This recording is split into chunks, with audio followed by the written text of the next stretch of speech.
Good morning. My name's Sarah, and I've been working with Aligning Health for about the past 5 or 6 years or so, and teaching yoga and Ayurveda. And today I just want to share a little bit of an overview about what Ayurveda is, and specifically looking at diet and nutrition. So Ayurveda, what is Ayurveda? A lot of people say to me, oh, I've heard about it, I'm not really sure about it. I've seen it in books, I've read it online. So if we break the word Ayurveda up, we can split it into two parts. We can talk about Aya, loosely being translated into life, and we can talk about Veda, and Veda being a body of knowledge. So together, we have this body of knowledge on how to live our life, the best way to be able to live our life. So sometimes I hear it called life knowledge. Sometimes I hear it called the science of life. And it's all about keeping ourselves as healthy as we possibly can. It's quite preventative. Ayurveda works on one of the theories that like increases like. So if you do something, it's going to have an effect. So when you're doing activities or when you're looking at food, think about, do you want it to have the same effect as you're feeling right now, or do you want it to have an opposite effect? One of the best examples that I can give at the moment is the craziness that's going on in the world and bedtimes. So like increases like. When you don't go to bed regularly, it can throw the whole of the routine and structure out. And we know that sleep is really, really important. Yeah. So if our bedtime starts to become a little bit erratic and we start to sleep in a little bit, or we start to go to bed a little bit later, that's going to increase the uncertainty that's around us. That's one example of like increases like. Another example of like increases like would be what we put into our bodies. So I live in Bendigo in Australia, and at the moment the weather's starting to change a little bit. So if I eat food at the moment that's quite warming, it's still a little bit warm. If I eat food that's quite warming, I'm going to get hot in my body and I'm going to get hot in my mind. So I want to be looking at what's going on around me, thinking about the idea that like increases like. Ayurveda, it's not hard. It can be seen as hard, but it's really not. It's about connecting with the rhythm of nature and the natural rhythms around you. So when people start to learn Ayurveda, they can get caught up with all of these, do I not? What type of dosha am I? How do I do this? My best advice, I've been teaching for quite a while now, my best advice is just stop, have a little bit of the theory there, like the like increases like, and just think about it. Just go a little bit with your intuition instead of getting caught up. I've been really impressed with society around me and some of the things that we might call old wives' tales, like growing your own fruit and vegetables, using a eucalyptus oil as a sanitizer. All this is disappearing off the shelves at the moment. And this, we are naturally starting to connect with those natural rhythms around us. Ayurveda focuses on two things. And it says that we're born with our natural personality, and this doesn't change. This is called our natural constitution, or if you want to use Ayurvedic terms, we could say prakriti. However, the balance of this can change. And often it's through our diet and our lifestyle that causes that state of imbalance. So we want to be aware, we want to attune. It's one of the reasons that we call our business Aligning Health. We're always aligning to what's going on around us at this time, how we're feeling, what's the environment saying, what's the season saying. And this is going to start to help us decide what's the best thing to put in our diet and how we're going to live a lifestyle that's really healthy for us. There are 4 pillars of health in Ayurveda. Breathing. If we don't breathe, we're not alive. We want to be able to keep our breathing regular. The other thing, sleeping. And so many people around me at the moment are saying they can't sleep, they're uncertain. Breathing and sleeping. Diet, what we put into our body is going to become us. And it's not so much of you are what you eat. It's more in Ayurveda, you are what you digest. So how do you know about your digestion? How do you know if you're digesting it properly or not? Look at your state of elimination. If things are coming out properly from the body, then maybe your diet's okay. But if things are a little bit clogged or a little bit loose or a little bit sticky, maybe I'd encourage you to have a look at your diet and revisit your diet. So in Ayurveda, we're talking predominantly today about food. In Ayurveda, we talk about food as everything that you're going to ingest, everything that's going to be used to satisfy your senses. So this might be liquids, this might be lickables, this might be solid foods. And the whole idea of Ayurveda is to keep the tissues, and in Ayurveda we call this the dhatus, the tissues of the body properly imbalanced and properly restructured, if you like. So when things start to go wrong in the body and things start to go wrong in the mind, have a look at your diet. It's completely connected. So as I said before, it is more than what you eat. It is more about what you can digest. So you might have the best diet, but can you digest it? Or you might be eating food that's got a lower life energy, things that have been sitting on the shelves for a long time. We're seeing our supermarket shelves be cleared of a lot of processed food, a lot of tin food. The best advice that I can give you right now is to cook your food. When things are so chaotic around us and uncertain, our digestion can get a little bit compromised. And if we go back to this slide here, our breathing can get quite compromised unless we're conscious of it. We might find that we're starting to do a bit of that chesty breathing rather than that full lung breathing. Our sleeping can definitely get compromised. We might lose, like I said, that lack of routine and structure of sleeping. And all of this is going to affect our body's ability to be able to properly digest food.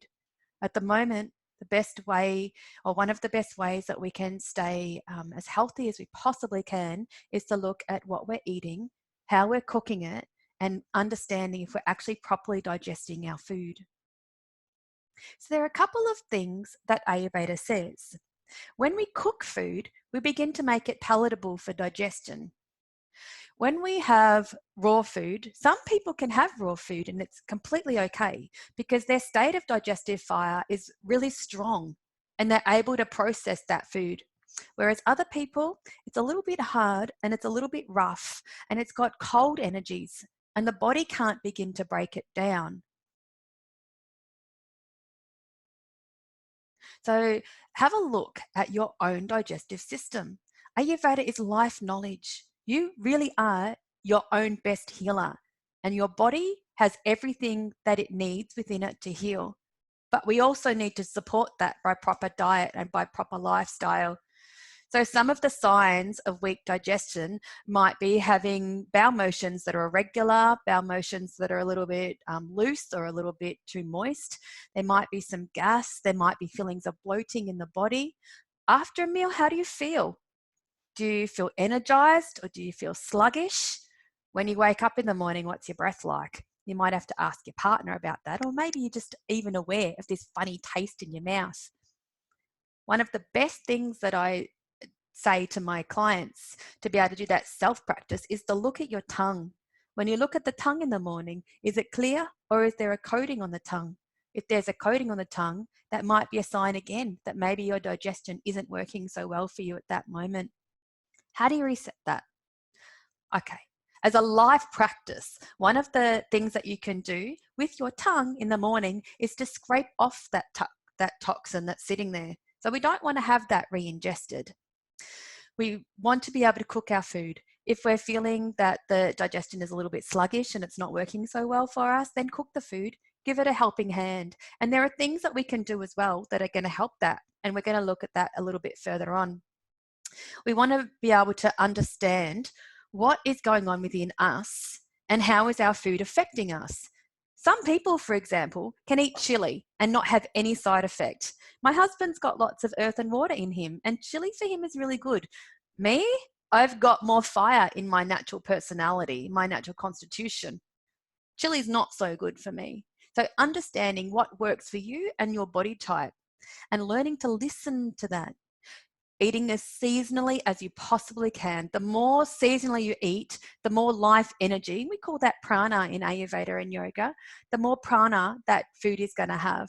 So things like tin food, things like frozen food, things like genetically modified food, that's going to have a reduced amount of prana.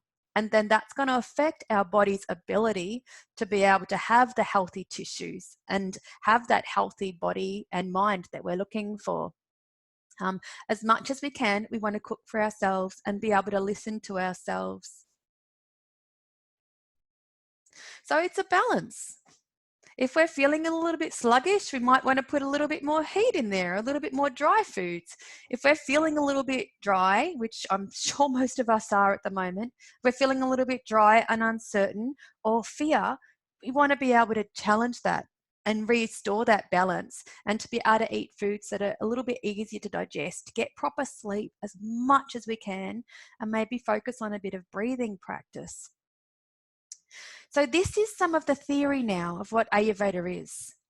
We want to understand, what are these qualities?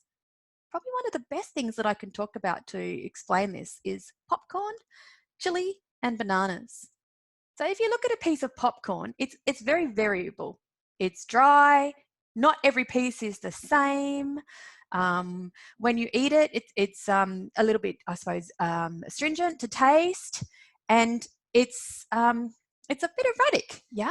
So we put butter with that, don't we? When we go to the movies, we put butter with that and it becomes more palatable. We put salt with that and we put spices with that. And popcorn gets addictive when you're putting the salt and the butter with that. If you look at that on the other side and you start to look at a banana, for example, describe a banana. Think about a banana. A banana is heavy and it's sticky and it's solid and it's dense, yeah?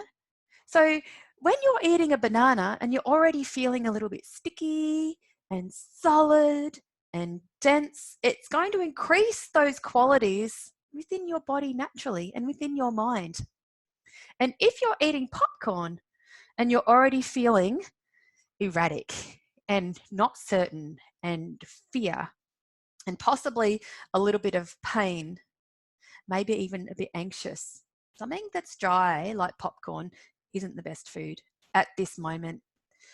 If you're feeling a little bit hot and fiery, the qualities of chili are hot and fiery and penetrating, and it's going to increase that lightness and that heat and that sharpness that's already present. So we look at Ayurveda, we start to understand ourselves, and we start to understand what's coming up first and what food are we choosing to put into our body, because what effect is that going to have? And that's going back to that slide, that like increases like. So all of these combinations in Ayurveda, we talk about forming dosha, and this becomes part of our natural personality. And we have all of these within us. We have earth and air and fire and water and space within us naturally, because this is what keeps us going. And everything out in the universe, we also have within us, but it's the amount. This is what makes us different, and this is what makes us really special. And it's understanding this. But even if this is starting to go a little bit too far for you, you can just still use some of those basic theories of Ayurveda that like increases like. If you're feeling sluggish, have foods that are a little bit more heating.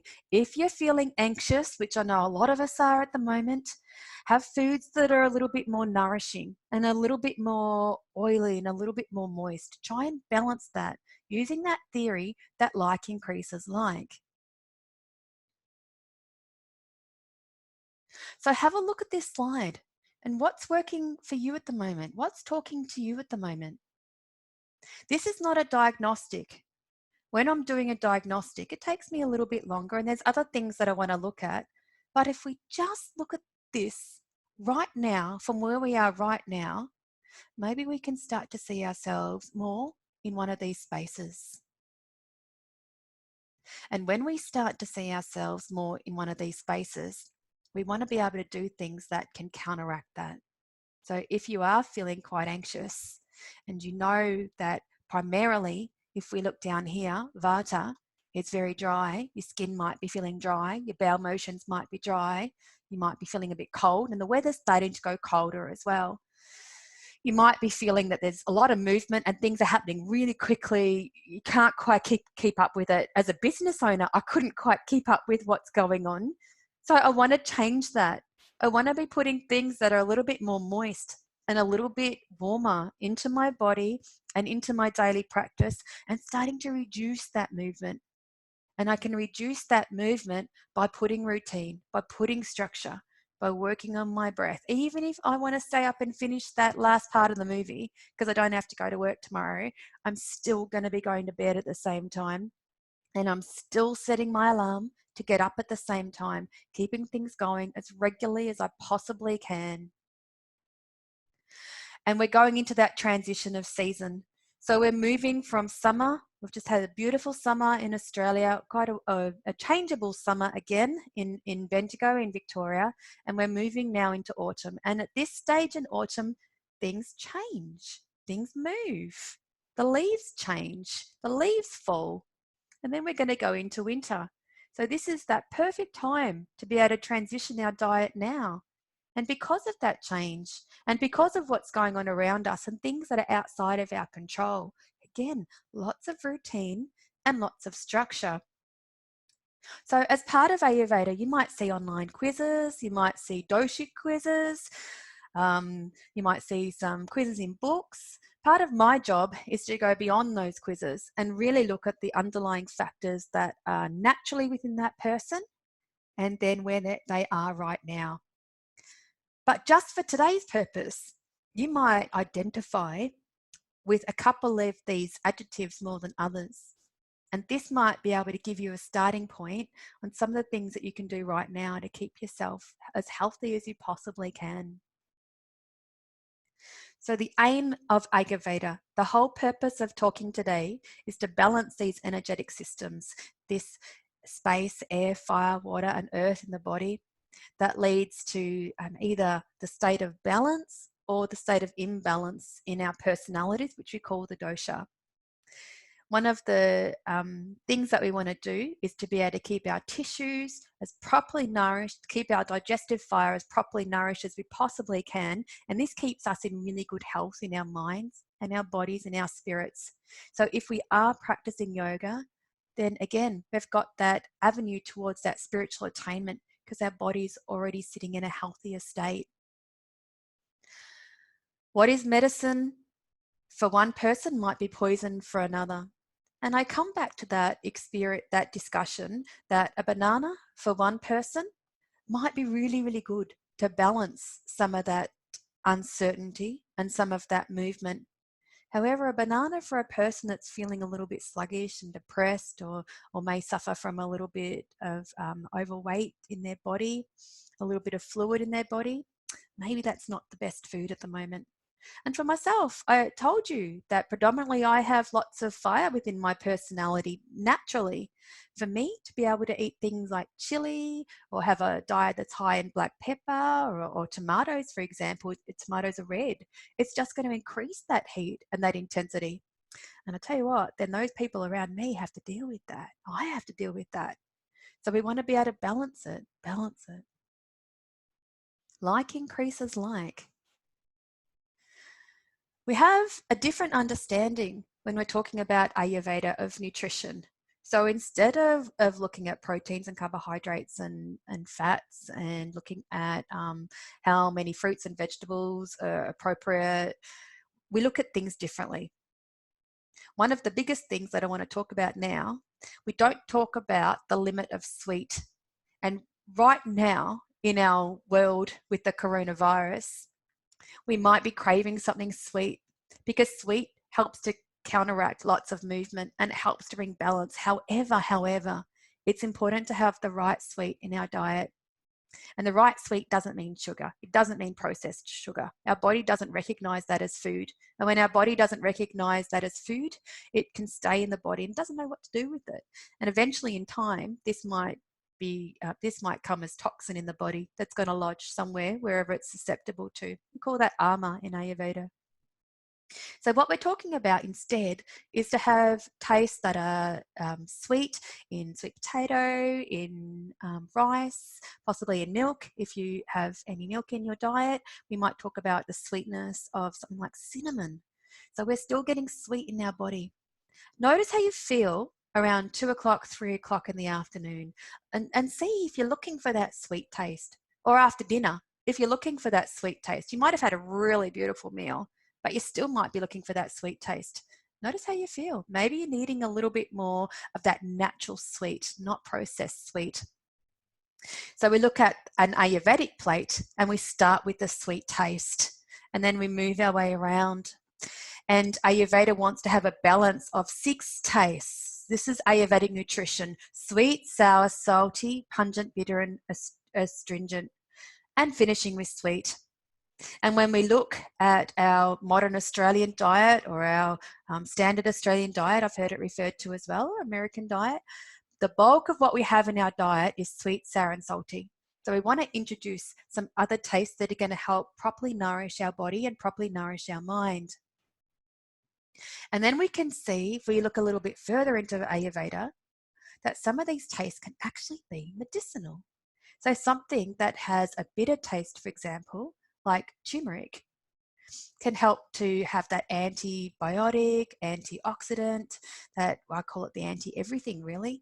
It can help to keep ourselves balanced. So we are going into winter, and the coronavirus does affect the respiratory system. We understand that.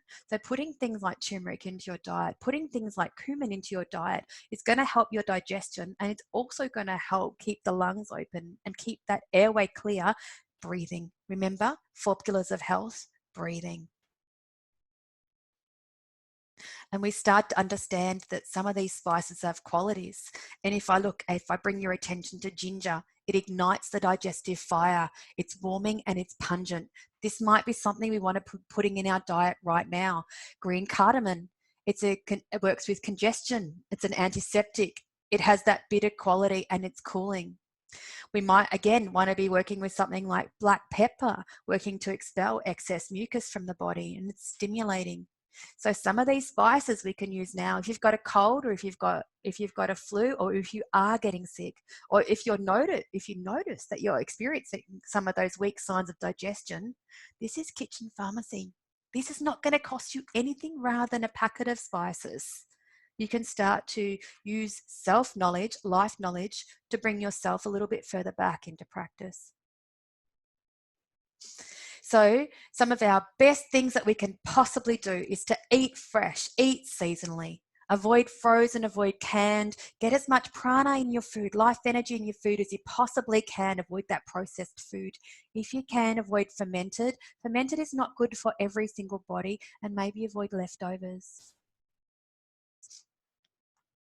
Some foods go with each other, some foods don't go with each other. It might be interesting to have a little bit of a look about how you're combining foods. So things like smoothies, possibly you're not helping your digestion. Have a look at what you're putting together. And I've made lots and lots of flops in my time, and I've also made some fantastic recipes. So some of the things that I've had a look at, or I've done in the past, is just to do ghee. Ghee is going to help nourish the body. It's going to help nourish the mind. And you know, the best thing about ghee, it's not going to stick in the body, and it can help you with weight loss. It can help you to be able to take all those spices that we talked about before, all these spices here, and the ghee's like a bit of a train, and it takes them to the tissues and it leaves it there. So you're getting the effects of all of these spices medicinally. This is natural medicine. This is part of your life knowledge. So some of our basic recipes that we like to do in our family. We like to use our veggies with our ghee, and we like to use a blend of warm spice mixes. So this might be cumin, it might be a little bit of black mustard seed. We might use a little bit of pepper here as well, maybe a bit of fenugreek. This is so easy. Again, this is not rocket science, and you can change that spice blend depending on what it is that you're looking for.